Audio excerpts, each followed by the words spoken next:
নাহমাদুহু ওয়া নুসাল্লি আলা রাসূলিল কারীম। আম্মা বাদ।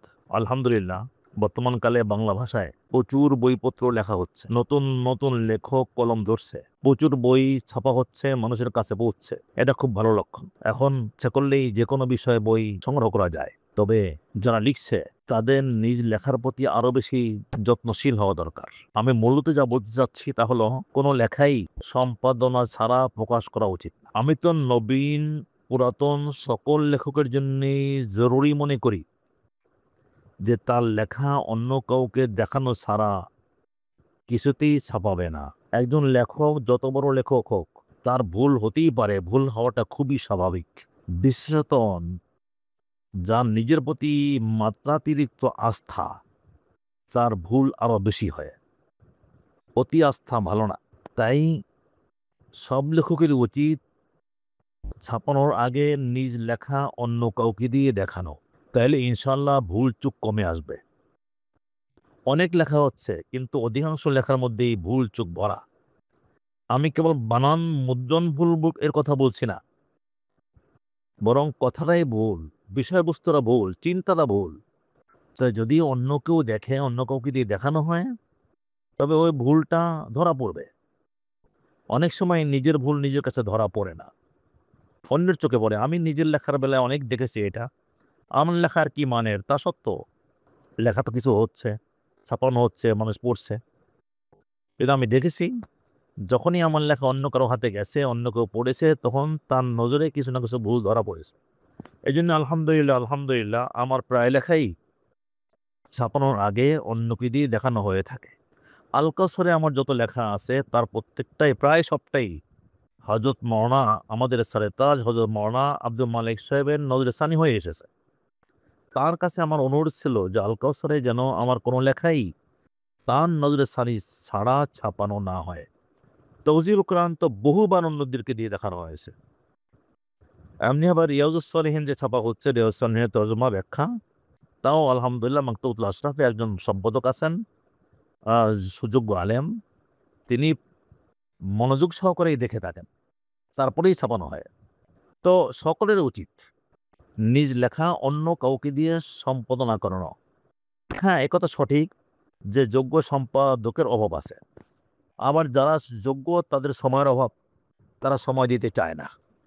তবে ভালো কিছু পেতে চাইলে, সবাই তো সব ক্ষেত্রেই ভালো কিছু পেতে চাইলে ত্যাগ স্বীকার করে, চেষ্টা করে, সর্বোচ্চ চেষ্টা করে, সর্বোচ্চ ত্যাগ স্বীকার করে। এক্ষেত্রেও আমাদের তাই করতে হবে। সম্পাদক খুঁজে বের করতে হবে। স তাকে যেভাবেই সম্ভব তাকে রাজি করতে হবে। অনেক বড় না পাই, মশহুর লোক না পাই, কিন্তু যদি দক্ষতা থাকে, এলমি দক্ষতা যদি থাকে, ভাষাগত দক্ষতা কম হলেও যদি এলমি দক্ষতা থাকে, তবে এমন লোককে দিয়ে দেখালেও ইনশাআল্লাহ ভুল ত্রুটি নজরে চলে আসবে। সবসময় মশহুর লোক খোঁজা বা অনেক বড় লোক খোঁজা, আম এটা সঙ্গত না। মনে করে যে আমার এই ধারণা আমার কারো থাকতে পারে যে আমার লেখা সম্পাদনা যে কেউ করবে, তাকে অবশ্যই আমার চেয়ে বড় হতে হবে। যে কেউ সম্পাদনা করলে আমার লেখার মানটা বোধহয় নিচে নেমে যাবে, বা আমি বোধহয় কারো কাছে ছোট হয়ে যাব। এই জাতীয় চিন্তা, এগুলো ভুল। হয়তো এ জাতীয় চিন্তা কারো নাইও, এটা আমারই ভুল ধারণা, না থাকাই উচিত। আ যদি এলমি দক্ষতা থাকে এমন যে কাউকে দিয়েই যদি নিজ লেখা ছাপানোর আগে দেখানো হয়, তা ইনশাআল্লাহ ভুল ত্রুটি অনেক, অনেক কমে আসবে। এটা আমার অভিজ্ঞতা দ্বারা এটা প্রমাণিত, এবং এটা যে কারো ক্ষেত্রেই এটা হবে। যে কেউ যদি তার লেখা অন্য কাউকে দেখায়, তবে তা ভুল কমে আসবে ইনশাআল্লাহ। বিশেষ করে কোরআনে কারিমের তর্জমা, তাফসীর, কোনো ফিকহি কিতাব, শরীদ, আ আ যেকোনো কিতাবই, দ্বীনি যেকোনো কিতাবই। এ তো একটা আমানত। এই যে তর্জমা, এ তো তর্জমানি।